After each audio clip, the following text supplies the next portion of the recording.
Bom dia a todos. A gente vai dar início à aula de hoje. A gente deve encerrar hoje a discussão sobre extração em fase sólida para podermos depois, na próxima semana, começar a falar de microextração em fase sólida.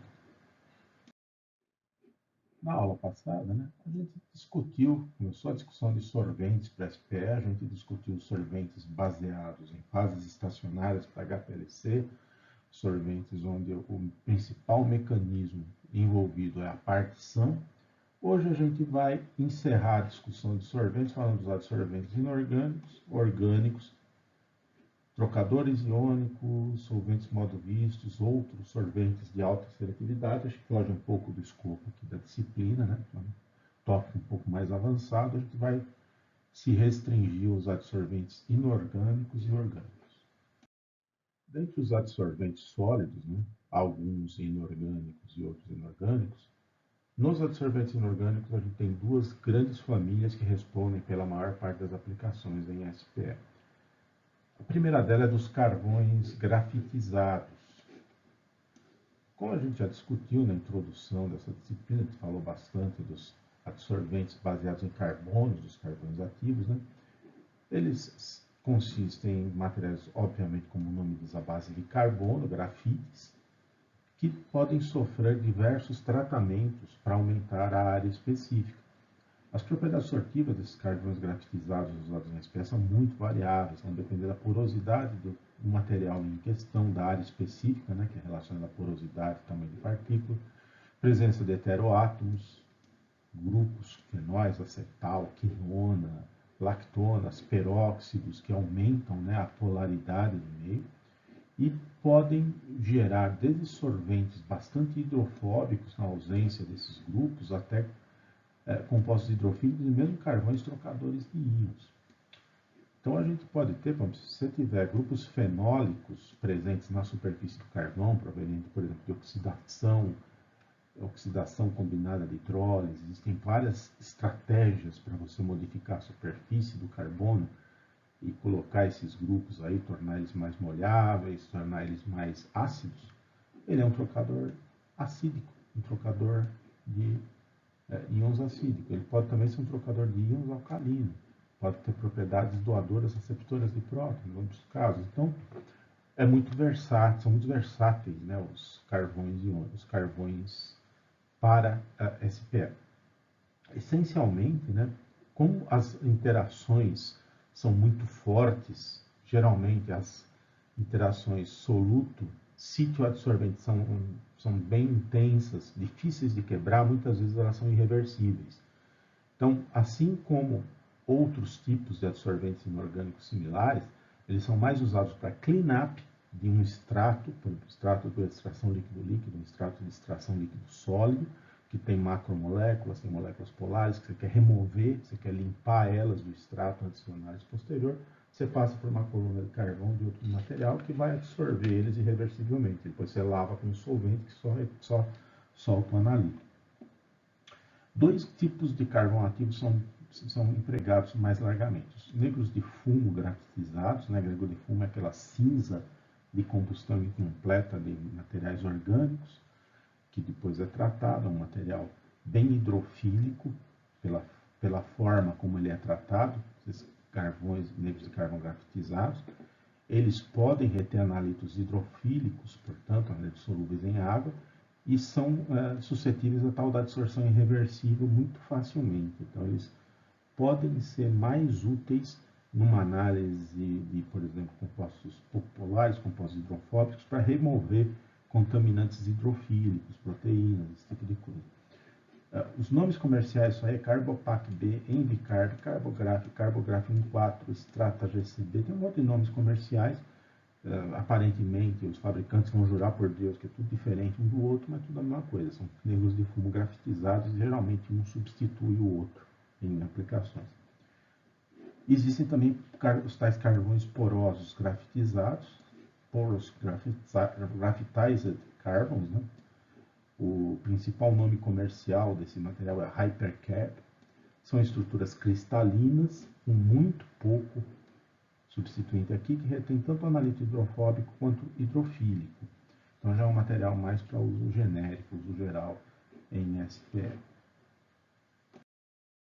Além dos carvões, outra classe relevante de adsorventes inorgânicos usados em SPE é a dos óxidos inorgânicos, como sílica pura, alúmina titânia, zircônia, magnésia, fluorizil, que é o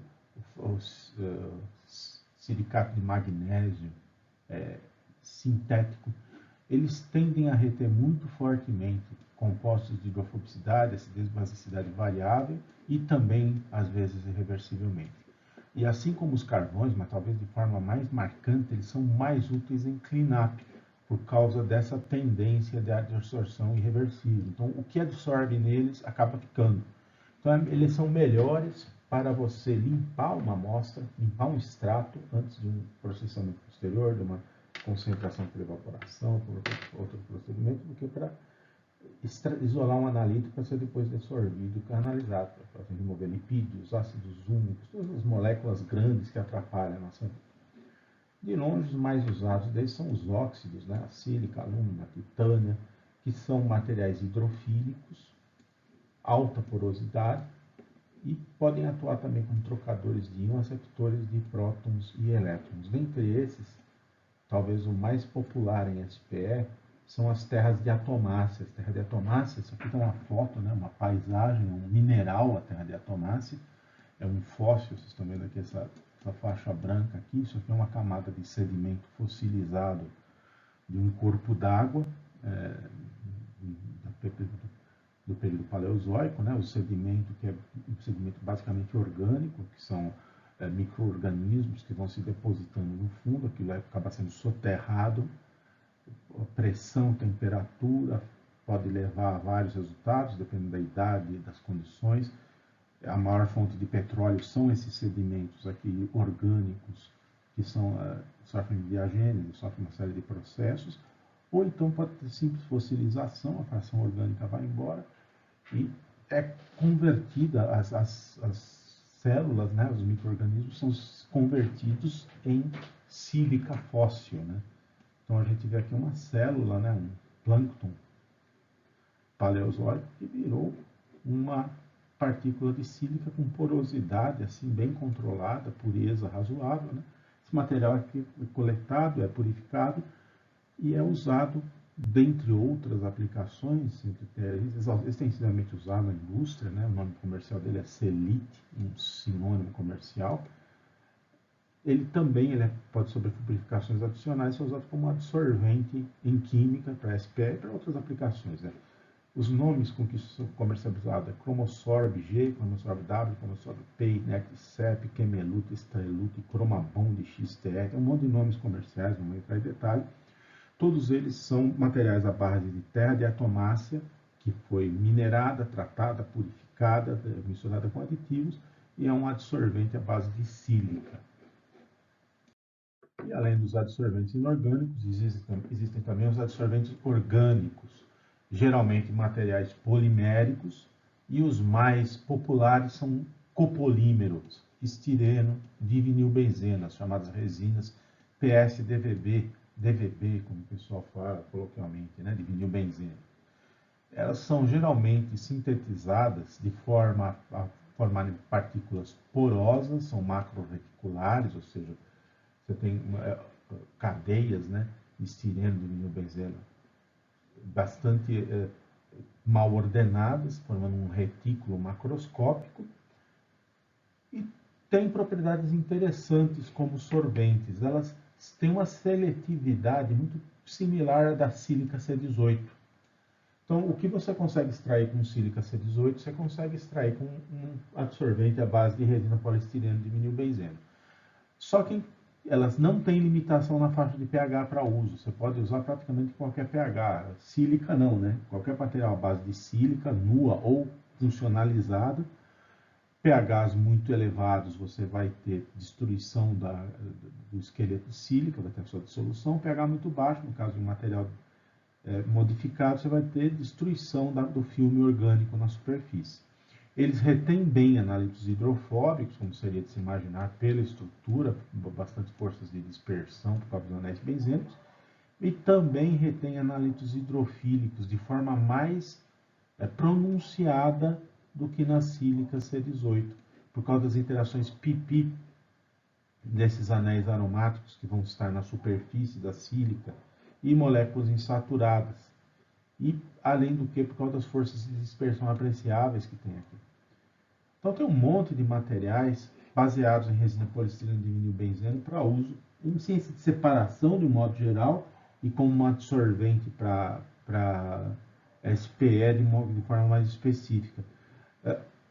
Mais popular são as chamadas resinas XAD, CHAD 1, 2, 4, 16, 180, tem um monte de nomes comerciais, que são todos fabricados pela Supelco, hoje faz parte da Merck, né? A diferença entre elas é porosidade, tamanho de partícula, aqui a área superficial em metro quadrado por grama, aqui tamanho do poro médio, né? Algumas mais porosas, outras menos porosas. Existem outros materiais também, o Bondelut, Envy de Environmental, né, para uso ambiental, Spiridisc DVB, Lycrolut da Merck, o material mais antigo da Merck, com microporos e área superficial maior. São materiais bastante úteis para SPE, esses especialmente para amostras atmosféricas, amostras gasosas. Bom, escolhido o sorvente, né, qual o material que vai ser usado no dispositivo de SPE, a gente tem que fazer a seleção dos solventes nas diversas etapas. O solvente usado para dissolver a amostra, o solvente para as etapas de lavagem, eliminação declinada, de interferências, etc., e o solvente para eluição. SPE, ela lembra, em certos aspectos, a cromatografia líquida. Na verdade, a gente pode enxergar ela como uma variante de cromatografia líquida. Em qualquer técnica cromatográfica, a retenção depende de competição entre fase estacionária e fase móvel. No caso do SPE, a retenção ou não de uma espécie depende não apenas do sorvente que você escolhe, do dispositivo extrator que você escolhe, mas também do solvente onde se encontra a amostra, onde se encontram analitos interferentes, dos solventes usados em cada etapa. Então, a escolha do sorvente adequado é apenas uma das variáveis.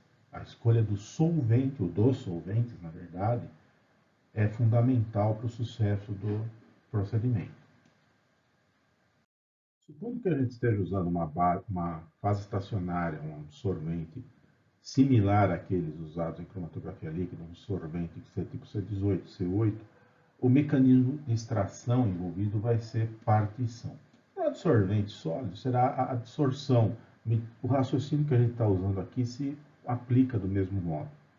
Bom, se for adsorção ou partição, né, a distribuição de analitos interferentes entre sorvente, material que está dentro do cartucho, e os solventes em cada uma das etapas do método, vai ser governada por constantes de distribuição similares às que existem em cromatografia, né? Com constante K, relação entre as concentrações no equilíbrio numa fase extratora e concentração residual na amostra, solvente de eluição.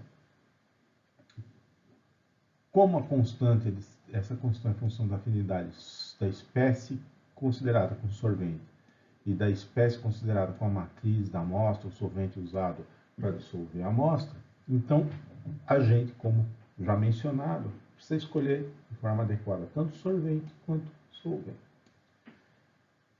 Bom, amostra. Qual o solvente mais adequado para a gente dissolver a nossa amostra? Bom, durante a etapa de eluição da amostra pelo cartucho, a gente espera que ocorra sorção dos analitos. Então, o par solvente-sorvente tem que ser escolhido de tal maneira que esse valor de constante de distribuição seja alto, ou seja, a gente tem que usar um solvente ou a matriz da amostra, o solvente onde ela está dissolvido, tem que ter afinidade pelos analitos menor que a do sorvente. Então, por exemplo, imaginemos que a gente esteja querendo analisar pH, hidrocarbonetos policíclicos aromáticos. Muito provavelmente, nessa etapa, a amostra deveria ser dissolvida em metanol, etanol, algum solvente com momento de dipolo permanente, algum solvente hidrofílico, para que, ao eluir a amostra por um cartucho C18, a constante de distribuição favoreça a extração. Bom, a última etapa é a dessorção dos analitos.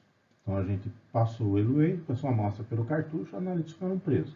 Para dessorver os analitos, ao contrário, a gente quer que o par soluto-sorvente seja tal que a solubilidade nos analitos no solvente de dessorção seja maior que no solvente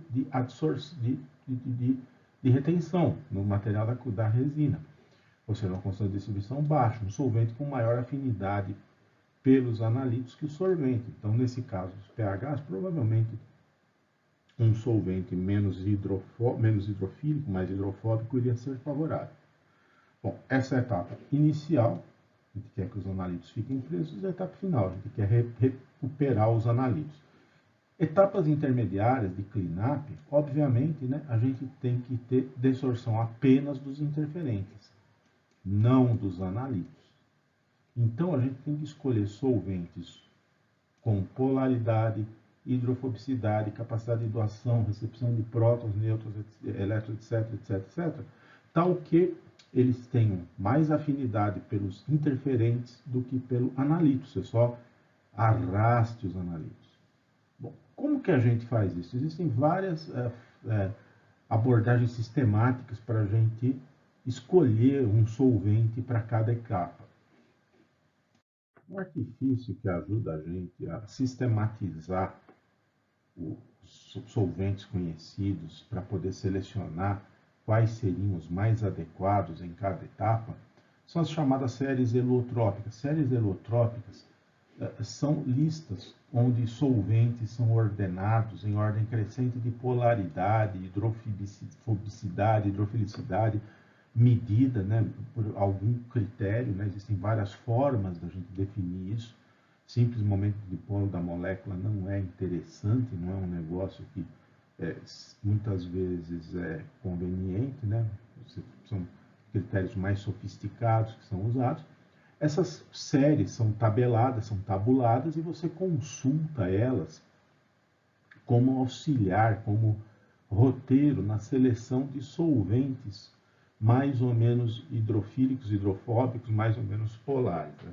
Essa aqui é um exemplo, né? Um extrato de uma série helotrópica em ordem crescente de polaridade, de hidrofilicidade, hidrofobicidade, cresceria para cá, né? De N-pentano até água. Então, a gente tem aqui a água, que é o solvente mais polar disponível para uso em rotina. N-pentano é o menos polar dessa série, e aí, em ordem crescente, né? Por exemplo, aqui tolueno é mais polar do que esses outros aqui, por causa das fortes interações de dispersão que pode ter por causa do anel aromático. A gente tem éter dietílico, que tem o grupo éter, né? Tem pares de elétrons disponíveis. Acetona tem uma carbonila. Então, aqui a gente tem uma série helotrópica. Então, voltando àquela seleção, né? Se a gente for pensar, né, usando uma fase C18, fase reversa para absorção, provavelmente os melhores solventes para dissolver a amostra são os que estão nessa ponta, né? São solventes mais hidrofóbicos, água ou outros solventes hidrofóbicos. Quando a gente percolar uma amostra dissolvida em água, metanol, em acetonitrila, etc., por uma coluna, um cartucho, um disco de fase reversa com C18 ou com qualquer solvente apolar hidrofóbico, a tendência vai ser que os analitos fiquem retidos nesse solvente. E a água, o metanol, a solução que a gente passou, seja depletada desses analitos. E, ao contrário, né, a hora que a gente for fazer o cleanup ou eluição com certeza a gente vai usar solventes aqui dessa ponta. Hexano, éter dietílico, e cleanup, coisas intermediárias, misturas, né, com polaridade intermediária.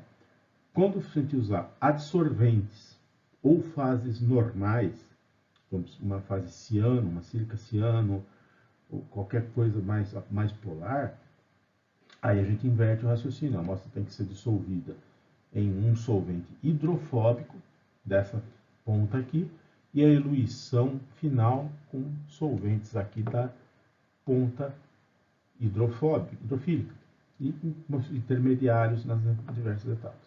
Isso é só uma sugestão, isso é só uma orientação geral. Na verdade, o ideal é que você faça a confirmação experimental. Você tem que fazer uma confirmação de forma empírica disso aí.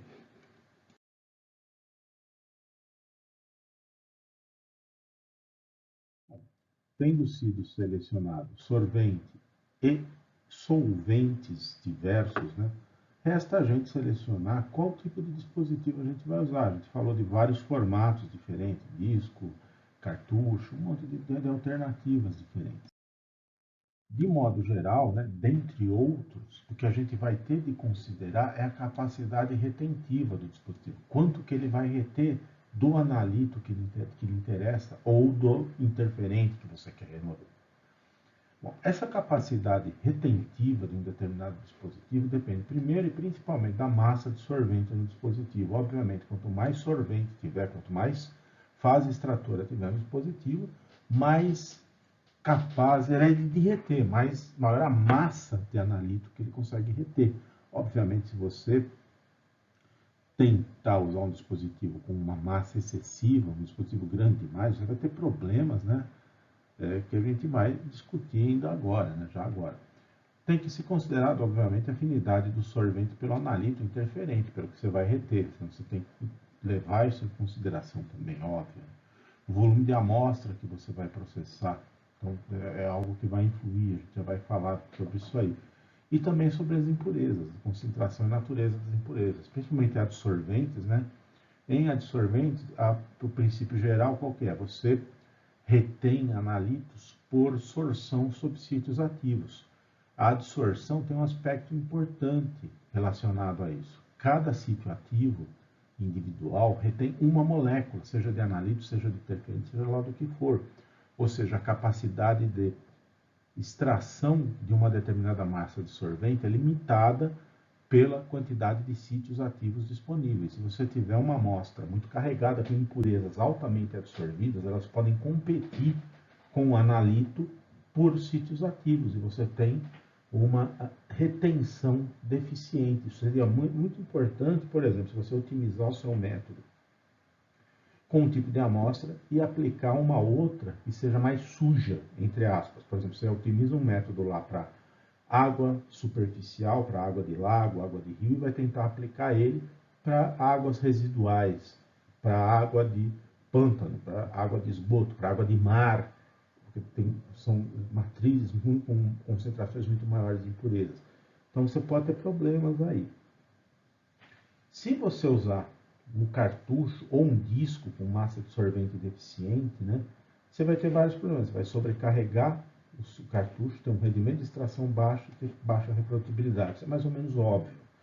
Esse é um problema especialmente com discos, né? Você tenta usar aqueles disquinhos de extração, você acha que você vai ganhar com o tempo de processamento. Você acaba tendo problemas porque tem pouco sorvente naqueles discos. Ele tem uma capacidade de retenção bem restrita, né? Se você usar em excesso sorvente, usar um cartucho muito grande, você vai ter dificuldade de diluição em tempo de processamento excessivo. Ou seja, você vai perder tempo, perder dinheiro.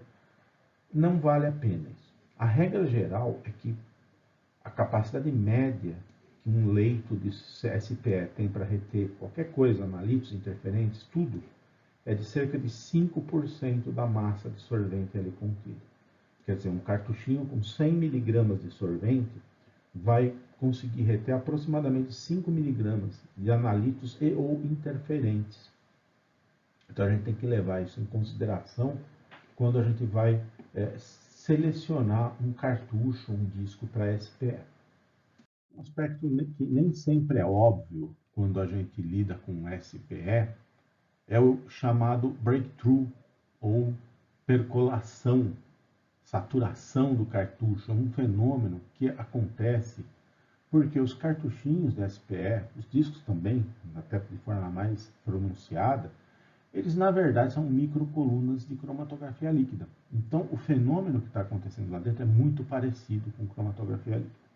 O que acontece quando você começa a percolar uma amostra por um cartucho de SPE com uma determinada concentração do analito? Quando você começa, né, inicialmente tem concentração zero de analito sorvido aqui nesse leito. À medida que você vai percolando a amostra por esse leito, as camadas superiores do leito vão se saturando com analito. Isso é mais ou menos óbvio. Você vai prosseguindo com essa eluição, a área que está saturada vai aumentando. E tem um outro problema aqui. O fenômeno aqui, o processo, é um processo quase cromatográfico. Por mais que seja afim esse sorvente pelo analito, há uma certa solubilidade desses analitos por essa fase que está aqui, por essa amostra, porque senão eles não estariam dissolvidos. Ou seja, isso aqui se comporta às vezes quase como um processo cromatográfico. Além de você ir saturando, você fazendo o que a gente chama de cromatografia frontal, né?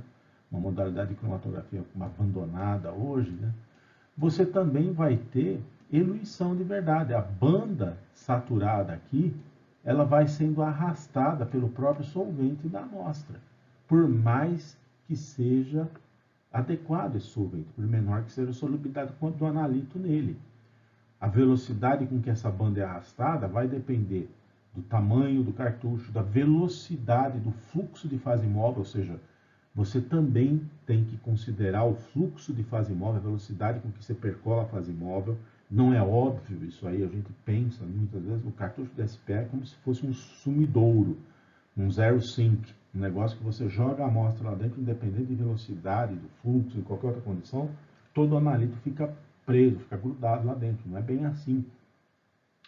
Se você pega uma amostra e a vazão com que você flui aquela amostra pelo cartucho é muito grande, é excessiva, você pode começar a ter arraste tipo cromatográfico da zona de analito sorvida aqui, ele vai escapando aqui.